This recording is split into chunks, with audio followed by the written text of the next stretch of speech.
皆さんこんにちは。スクール TV ゲーム研究室へようこそ。スイッチ2がついに発表されましたね。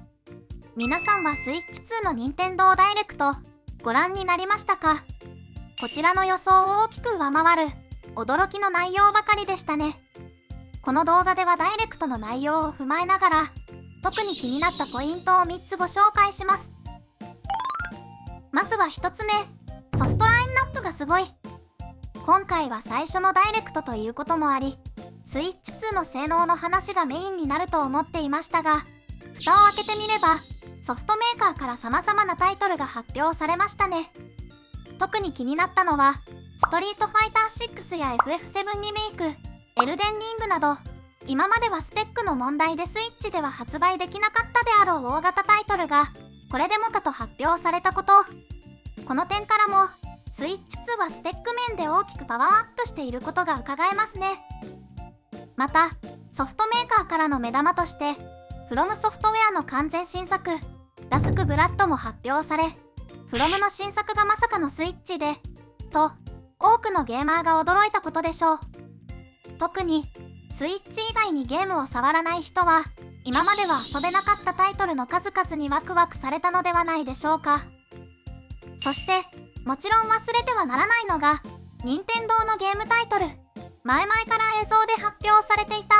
マリオカートワールドのほかドンキーコングバナンザも発表されました。そして中でも注目したいのはカービィのエアライダーです。前作カービィのエアライドから実に22年ぶりの新作。中古でもプレミアがつくほど根強いファンがいるゲームでエアライドの新作を多くのユーザーが待っていました。ダイレクトのたびに新作出てないのに毎回 X のトレンドに入ってたほど。でも今度こそ本当に新作が発表され、しかもディレクターは桜井正宏さんで期待度もマックス。当然 X でも話題騒然で公式のリポスト数も桁違いです。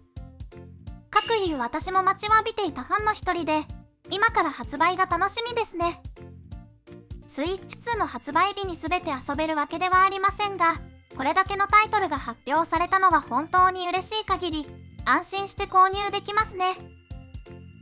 2つ目は任天堂本機の転売対策についてです。大人気になること間違いなしのスイッチ2ですが、今回は転売対策も万全。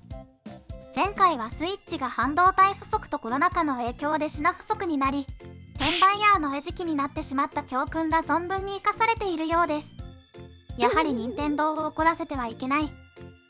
さてその転売対策は大きく2つ。1つは国内販売は日本語限定版になるというもの。日本国内のゲーム取扱店などで販売されるスイッチ2は日本語限定版であるためソフトも原則日本語でのプレイになるみたい。ストアも日本のみ対応なので海外ストアからゲームをダウンロードすることができません。ですのでこれを海外に転売することはできないということですね。秋葉原のビッグカメラに並ぶ外国人の列もなくなりそうですね。もう一つの転売対策はマイニンテンドーストアでの予約条件。スイッチ2は4月24日から順次マイニンテンドーストアで予約できるようになりますが、予約するには2025年2月28日時点で任天堂スイッチソフトのプレイ時間が50時間以上であること、応募時点で任天堂スイッチオンラインに累積1年以上の加入期間があり、応募時にも加入していること、この2つの条件を満たす必要があります。しかも日本のマイニンテンドーストアで買うにはアカウントは日本登録のものでないとダメ。おそらく予約の個数は制限されているのではないかと思いますので、海外の転売ヤーのみならず国内の転売ヤーもこれで排除できるというわけですね。本気で転売対策をやってきたなという感じですね。欲しい人みんなにスイッチ2が行き渡るといいですね。3つ目は納品でスイッチタイトルにも対応です。スイッチ2ではスイッチで今発売されているソフトも引き続き遊べるようになっており、ユーザーとしては本当にありがたい仕様ですが、実はこれを達成するのはかなり難しかったようです。これについてはダイレクト後に任天堂から公開された開発者に聞きました。任天堂スイッチ2で詳細が語られています。簡単にまとめると、スイッチ2でスイッチのゲームを遊べるようにするのは技術的に難しく、開発当初は優先度が低かった。でもスイッチの後継機種のハードとして、できるだけ全てのスイッチ用ソフトを動かせるようにしたいと考えたそうです。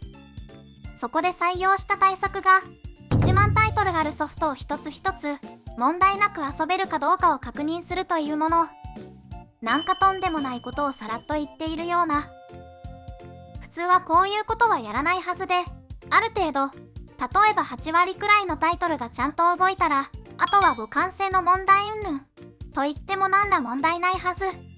またはゲームの開発側に、スイッチ2でも動かしたかったらそっちで対応してねと言っても任天堂の立場的には問題ないはず。ただそれだと全てのゲームが対応ということにはならないだろうとおそらく任天堂は考えて、任天堂自らが1万タイトルを全て動作チェックしたという、あまりにもユーザーファーストすぎるパワープレイ。結果的に正式に対応していないのは、物理的にサイズが合わなかった VR ゲーム1タイトルのみ。すごすぎる。他にも一部動作に不具合が発生するタイトルがあるようですが、これはメーカーと対応協議中とのことで、任天堂としては全部対応させるぜって感じ。常にユーザー目線に立って、とてつもない労力をかけてもそれを実現させる任天堂の取り組みは本当にすごいですね。以上、今回の任天堂ダイレクトを振り返りつつ、気になったポイントを紹介してみました。このことからわかる通り、任天堂からゲームが好きな人に喜んでほしいという思いがとにかく伝わる素晴らしいダイレクトでしたね。発売日は6月5日で、もうあと2ヶ月ほど発売が待ち遠しいですね。それでは本日のスクール TV ゲーム研究室はここまで。もしこの動画が役立った、面白かったという方はぜひ高評価とチャンネル登録をよろしくお願いします。最後までご視聴いただきありがとうございました。また次の動画でお会いしましょう。